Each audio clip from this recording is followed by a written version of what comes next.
L'Éthiopie a été élue membre du Conseil des droits de l'homme des Nations Unies pour la période 2025-2027.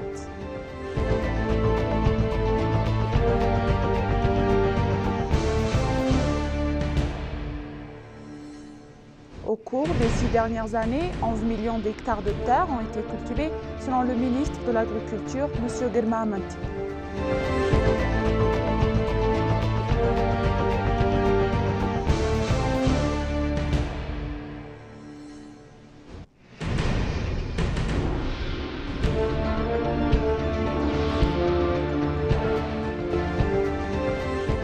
Bienvenue chers téléspectateurs, c'est moi Eda Garlamou avec le journal du jeudi 10 octobre 2024 et restez avec nous. L'Éthiopie a été élue membre du Conseil des droits de l'homme des Nations Unies pour la période 2025-2027 lors de la 79e session de l'Assemblée générale des Nations Unies qui s'est tenue à New York. Il s'agit du troisième mandat de l'Éthiopie au Conseil après ses précédentes adhésions de 2013 à 2015 et de 2016 à 2018. En obtenant un siège parmi les 47 membres du Conseil des droits de l'homme, l'Éthiopie a acquis un rôle essentiel dans la prise de décision sur la question mondiale relative aux droits de l'homme. Cette élection souligne l'engagement continu de l'Éthiopie en faveur de la promotion et de la protection des droits de l'homme au niveau national et international. Au cours de ses mandats précédents, l'Éthiopie a contribué de manière significative à faire progresser le dialogue mondial sur les droits de l'homme et à résoudre les problèmes de paix, de sécurité et de développement durable.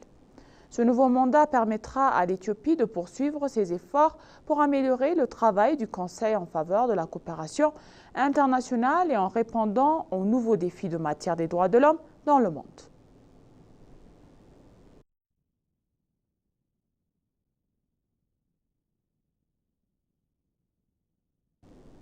Le ministre d'État des Affaires étrangères, Mesganu Arga, a accueilli M. Alexis Lemec, l'ambassadeur désigné en France de l'Éthiopie, lors d'une réunion qui s'est tenue hier à son bureau. À l'occasion, les deux parties ont échangé leurs points de vue sur le renforcement des relations bilatérales entre l'Éthiopie et la France. Mesganu a réaffirmé l'engagement de l'Éthiopie à renforcer les liens dans les domaines du commerce, de l'investissement et de la coopération économique. Il a en outre souligné le soutien de la France en réforme macroéconomique de l'Éthiopie et son assistance aux efforts de l'Éthiopie pour rejoindre l'Organisation mondiale du commerce. En outre, l'ambassadeur Lexis a réitéré la ferme soutien de la France aux réformes économiques de l'Éthiopie et a exprimé son engagement à renforcer davantage le partenariat économique entre les deux pays. Par ailleurs, le ministre d'État des Affaires étrangères, Mesganu Arga, a reçu à son bureau la nouvelle ambassadrice désignée de l'Union européenne en Éthiopie, Sophie From Emmerberg.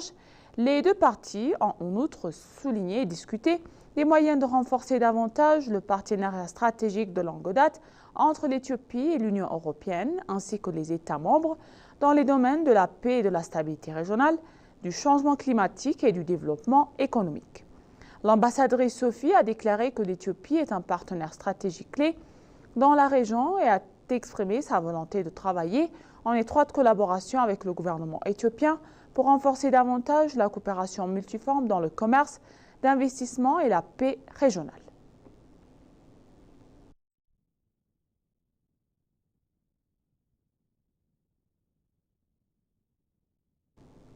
L'ambassadeur Mukhtar Mohamed Ouaré, le nouvel ambassadeur extraordinaire et plénipotentiaire d'Éthiopie auprès de la République algérienne démocratique et populaire, a présenté ses lettres de créance au président Abdelmadjid Tebboune.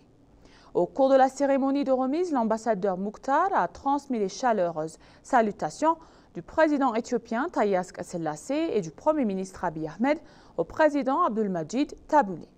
Le président Tebboune a pour sa part adressé ses félicitations au président Taye Asselassie pour sa récente nomination à la présidence de la République. Il a également exprimé la volonté de l'Algérie de consolider ses relations historiques et diversifiées avec l'Éthiopie. Pour sa part, l'ambassadeur Mukhtar a réaffirmé l'engagement de l'Éthiopie aux liens solides d'amitié qui leur lient entre l'Algérie et l'Éthiopie, enracinés dans une coopération de longue date et des idéaux du panafricanisme et de l'unité africaine.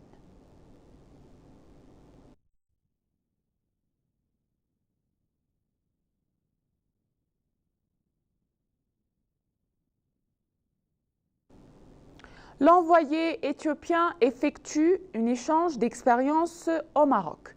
La délégation éthiopienne, qui comprend des chefs religieux, dont des responsables gouvernementaux de la paix et de la sécurité, des responsables fédéraux et régionaux de la sécurité, mène un échange d'expériences au Maroc. Le ministère de la Paix a déclaré que l'échange d'expériences renforcerait davantage les solides relations bilatérales entre les deux pays. Il a également été déclaré que la manière dont le Maroc a construit une économie forte en Afrique en permettant aux différentes religions et aux peuples de vivre dans le respect qui serait une bonne expérience pour l'Éthiopie. La délégation visitera également des institutions historiques, culturelles et religieuses dans les 4 grandes villes, dont Rabat et Casablanca. Il a été suggéré d'organiser des consultations avec les chefs des instituts afin de renforcer davantage les relations bilatérales.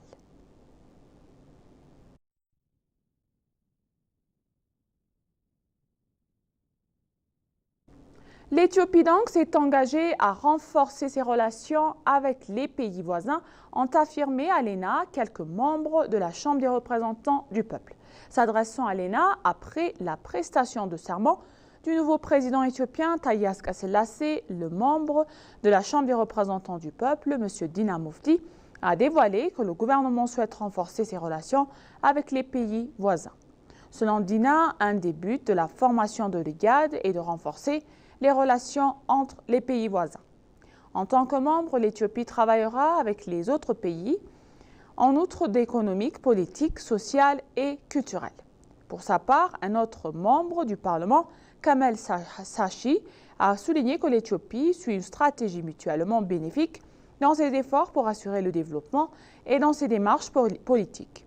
Il a ajouté que son peuple est étroitement lié à tous les peuples dans des pays voisins et selon Kamil, toute l'instabilité pour se produire dans les pays voisins affecte dans l'Éthiopie.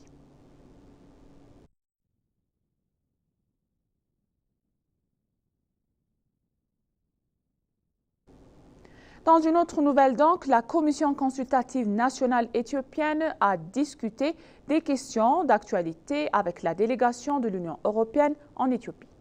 Les commissaires ont expliqué les activités actuelles de processus de consultation nationale menés en Éthiopie. L'envoyée de l'Union européenne, Sophie Emsberger, a salué les processus de consultation en cours en Éthiopie et a déclaré que l'Éthiopie et l'Union européenne contribueraient à renforcer le cadre de coopération. Les informations que nous avons reçues de la commission de consultation indiquent que la commission travaillera à l'avenir avec l'Union européenne tout en préservant son indépendance et sa neutralité.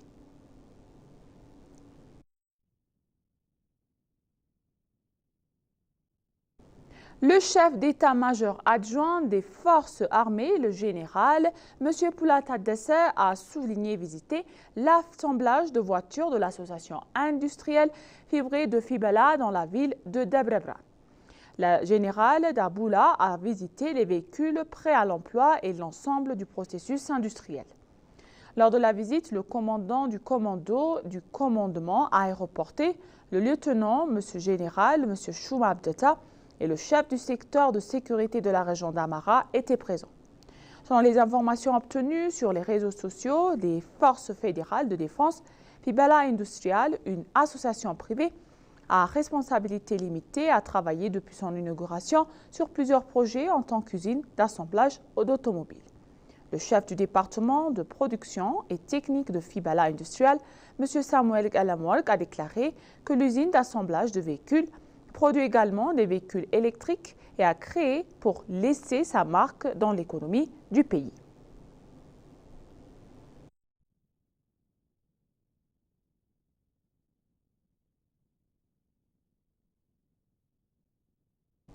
Le ministre de l'Agriculture, M. Girma Amanti, s'est entretenu avec le directeur du Programme alimentaire mondial en Éthiopie, M. Zlatan Milicic. Il a souligné que l'agriculture éthiopienne représente un tiers de la croissance totale du pays et les 2 tiers de ses exportations, de 65% de ses revenus. Il a indiqué que 25% des agriculteurs éthiopiens utilisent la mécanisation et que les 11 millions d'hectares de terre ont été cultivés au cours des 6 dernières années. Il a demandé au Programme alimentaire mondial de se concentrer sur les questions qui apportent des solutions durables au-delà de l'aide humanitaire. Le ministre a déclaré que 95% des agriculteurs éthiopiens sont de petits exploitants et ils ont appelé l'organisation à soutenir le travail en cours visant à charger la vie des agriculteurs. Le directeur du programme alimentaire mondial, Zlatan Milicic, a expliqué que le programme apporte divers soutiens à l'Éthiopie à travers la sécurité alimentaire. Le directeur a déclaré que l'agriculture, qui est le pilier de l'économie éthiopienne, montre des progrès. Il a apprécié le travail effectué dans le développement de l'irrigation dans d'autres secteurs.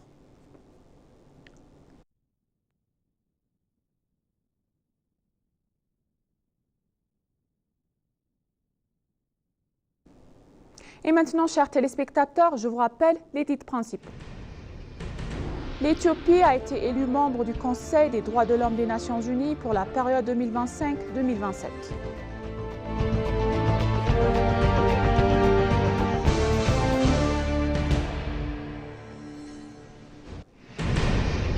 Au cours de ces dernières années, 11 millions d'hectares de terre ont été cultivés selon le ministre de l'Agriculture, M. Gelmamat.